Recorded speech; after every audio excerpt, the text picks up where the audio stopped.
Hello and welcome to Photography with Imre, and on today's show I'm actually responding to a viewer's question about this guy, the FL-50. I just happen to have one, and they're actually using an FL-50R. The only major difference between the two flashes is one has a wireless capability and the other one doesn't, but nonetheless we don't need that, so it'll work out pretty well. Let's get started. So here's the question. Essentially, the viewer asked how an Olympus FL-50R flash can be used when the camera, an E620, is in manual mode, where of course the photographer controls the sensitivity, shutter speed, and aperture. In addition, the shooting will be conducted indoors.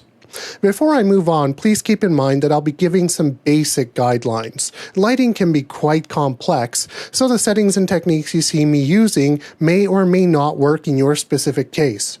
However, this may actually be a good thing because it'll force you to do some practice on your own to discover what does work in your situation. Also, this tutorial specifically uses the Olympus FL-50 flash and E3, along with references to the E620. First up, here are the basic settings I'll be using on my camera, and I'll mention any changes I make throughout the video. I've taken the assumption that the indoor environment is relatively dark, so I'll set the ISO at 400. For aperture, I suggest starting with f5.6, which should provide a useful depth of field, but more on this later. And now for shutter speed. Since the FL-50 can communicate with the E3 and E620, once it's attached, you'll notice that you cannot use a faster shutter speed than the sync speed. On the E3, that's 1/250th of a second, and according to the manual for the E620, it's 1/180th of a second.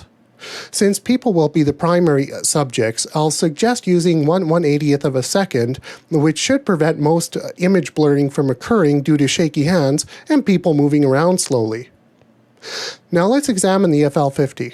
First off, all modes of this flash should function even if your camera is in manual mode. And for this tutorial, I'm going to ignore the high-speed sync or FP modes. In most cases, those are not required for indoor shooting. Let's start with the TTL Auto Mode. By the way, you cycle through the modes on the flash by simply pressing the mode button. In TTL Auto, the camera will do quite a bit of the work for you to figure out the flash power needed to get a proper exposure. The way this is accomplished is that the camera will trigger a pre-flash before actually taking the picture. That quick primary burst of light helps the camera's meter set the power output of the flash based on the lighting condition, even if you're in manual mode on the camera. The next mode on the FL-50 is Auto. This is different from TTL Auto in that a pre-flash is not used. Instead, the flash makes its own decision about the power output it should be using based on what the light receptor picks up from the environment. In other words, the camera simply triggers the flash to fire and lets the flash use its own brain to set the power level. And the final mode I'm covering is to set the flash to manual mode. In this case, it's all up to you to decide what the power of the flash should be at. When taking a picture, the camera simply activates the flash and the flash fires based on whatever you set it to. Okay, not much to it so far, but more often than not, you may find that even if you are using TTL Auto or just the Auto Mode, some shots may end up a little under or even overexposed. This is where light intensity control comes in very handy.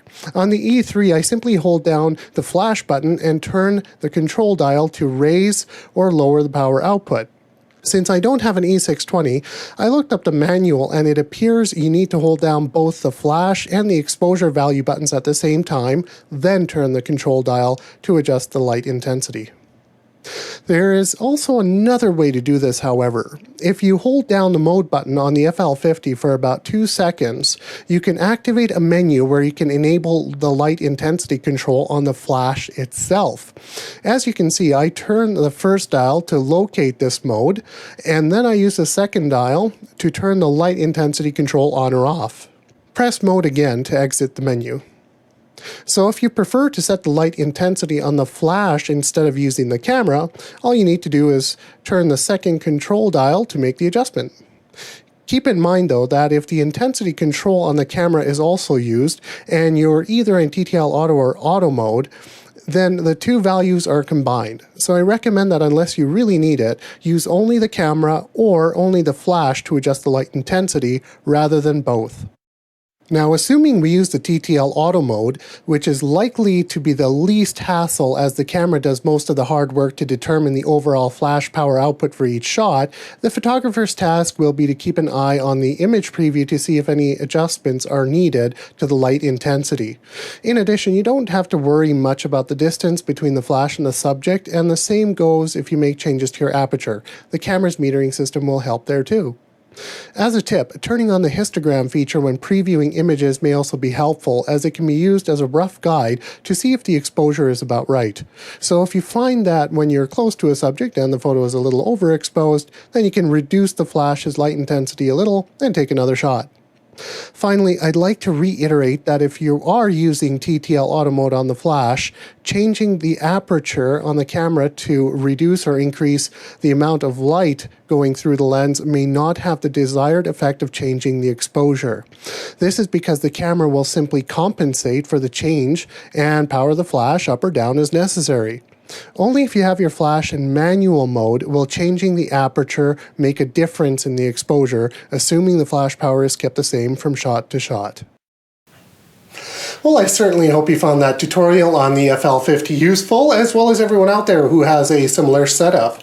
Indeed, the light intensity control is a really nice way to fine-tune your flash output, especially when you need it. It's a quick way of doing it. Nice combination with the manual mode. I was actually quite pleased with the way that turned out for this tutorial. And as usual, I will have a blog post, and I'll try to add some other stuff in there that I didn't cover in the video. And you can, of course, check me out on Facebook, Binary Graphite, and Twitter. Next episode is indeed around the corner, RAW versus JPEG, so please do subscribe so you can stay up to date. Take care. See you next time.